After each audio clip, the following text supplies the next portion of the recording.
I've said death is an ending, right? Like ending attachment.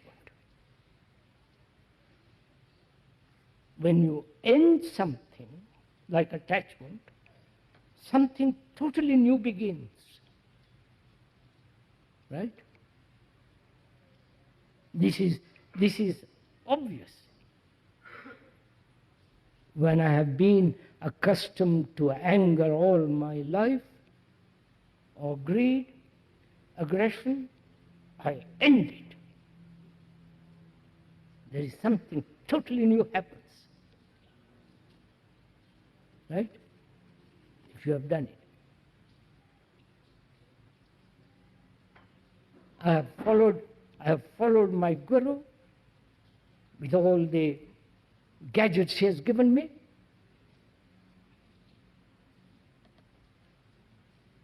And I realized the absurdity of it. I end it. See what happens. There is a sense of freedom. The burden which I have been carrying uselessly.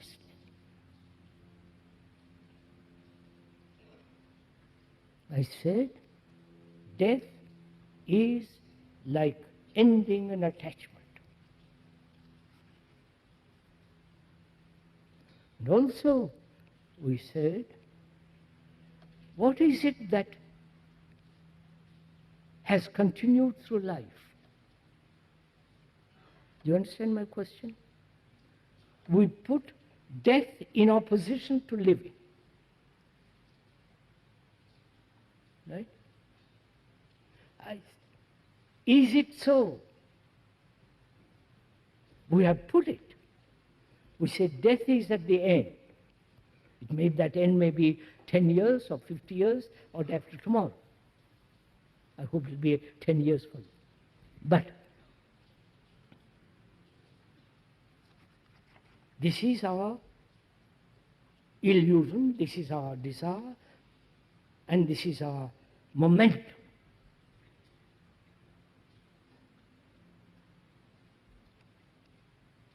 It is like asking how to face death.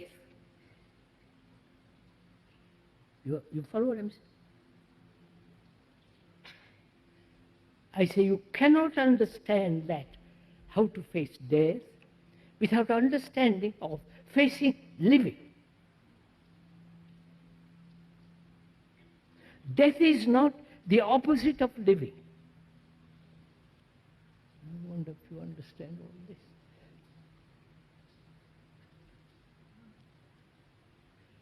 Shall we go into this? You want me to go into all this? You aren't tired? I'm surprised.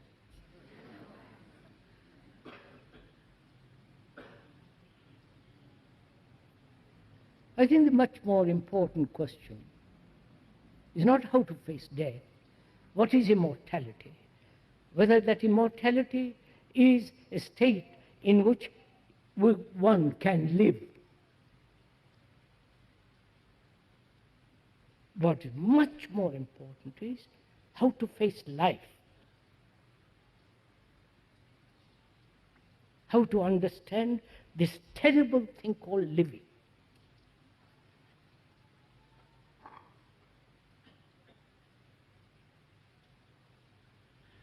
If we don't understand that, not verbally, not intellectually, but living it, finding out what it means to live.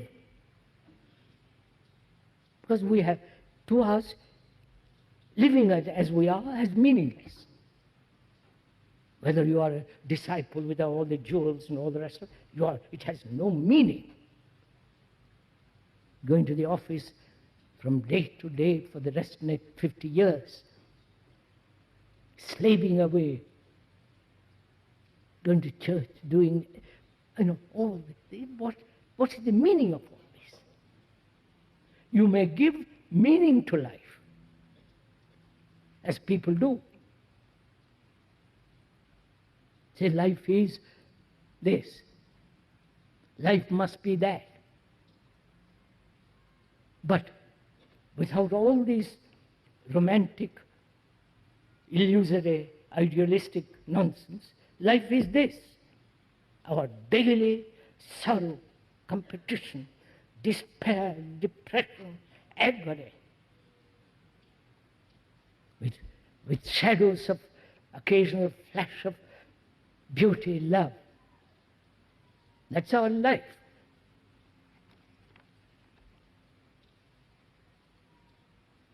Can we face that? Understand it so completely that we have no conflict in life.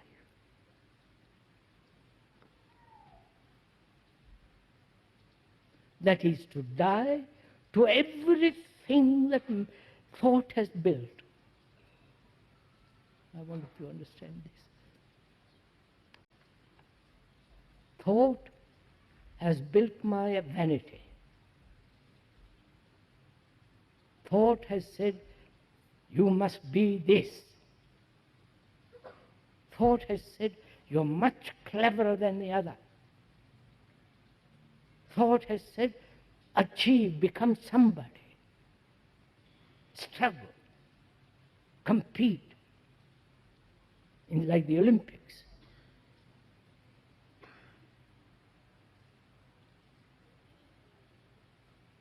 That's what thought has put together, which is my existence, your existence.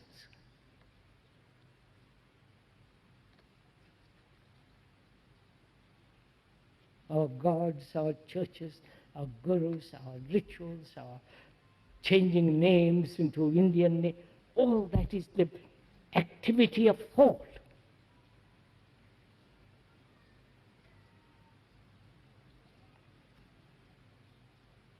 And thought, as we said, is a movement of memory,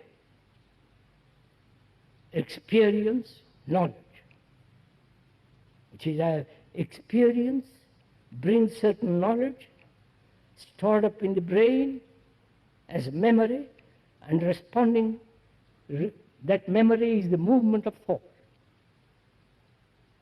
This is so if you observe it. So thought is a material process, right?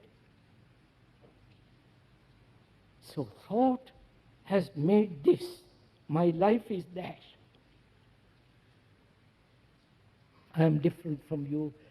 I must achieve. You follow? And when thought predominates our life, as it does, then thought denies love.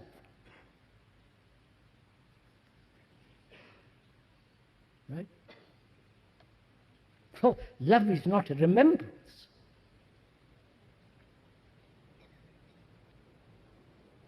Love is not an experience.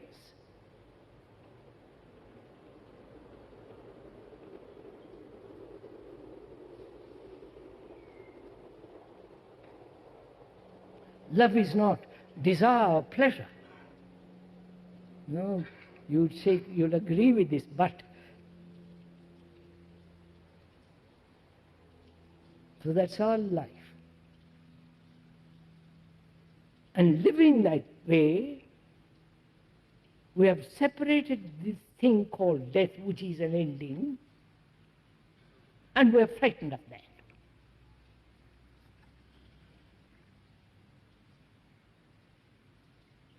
If, when we deny everything in oneself that thought has created, end it. You understand what I'm saying? This requires tremendous, great, not all the nonsensical romance. Your attachments, your hopes, your vanities,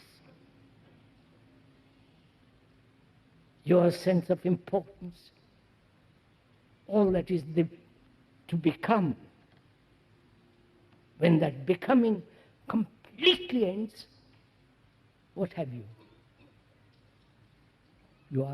You are with death, aren't you?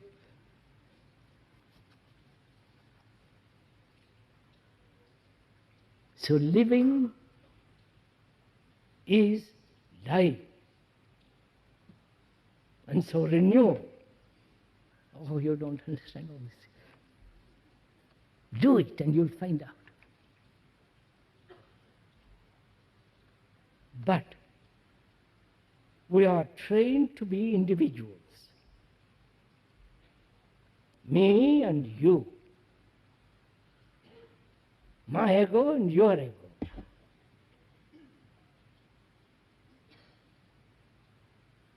Is that a fact? Or we are the entire humanity? Because we go through what every human being goes through. Sexual appetites, indulgence, sorrow, great hope, fear, anxiety, and immense sense of loneliness. That's what each one of us has. That's our life. So, we are the entire humanity. We're not individuals. We like to think we are. We are not. You may be clever at writing a book, but that doesn't make you an individual.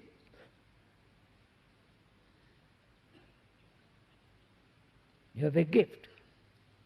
But when you have a gift to write or sing or dance, whatever it is, that gift is translated as my gift. And when you accept that as your gift, vanity, all the circus round it begins.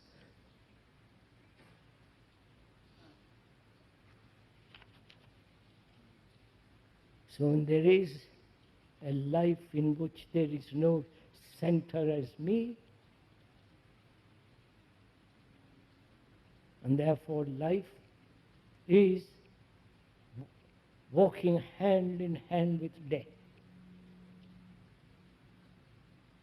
And therefore out of that sense of ending totally, time has come to an end. Naturally. But time is movement. Movement means thought. Thought is time. And when you say, do I live in that eternity? Then you don't understand. You can't. You are no. Sir, you see what we have done? I want to live in eternity. I want to understand immortality, which means I must be part of that. But what are you? A name, a form, and all the things that thought and put together. That's what we actually are. And we cling to that. And death comes through disease, accident, old age. How scared we are.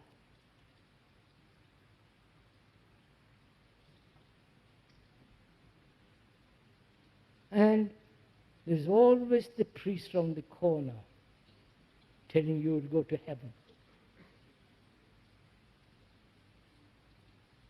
Or if you don't do what he tells you, you go to hell.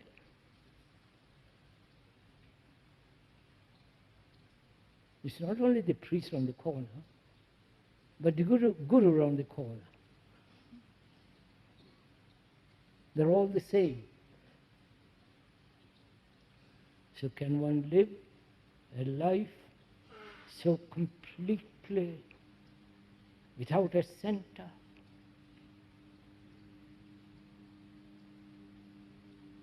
And therefore no conflict, And then only that state of mind which is timeless comes into being.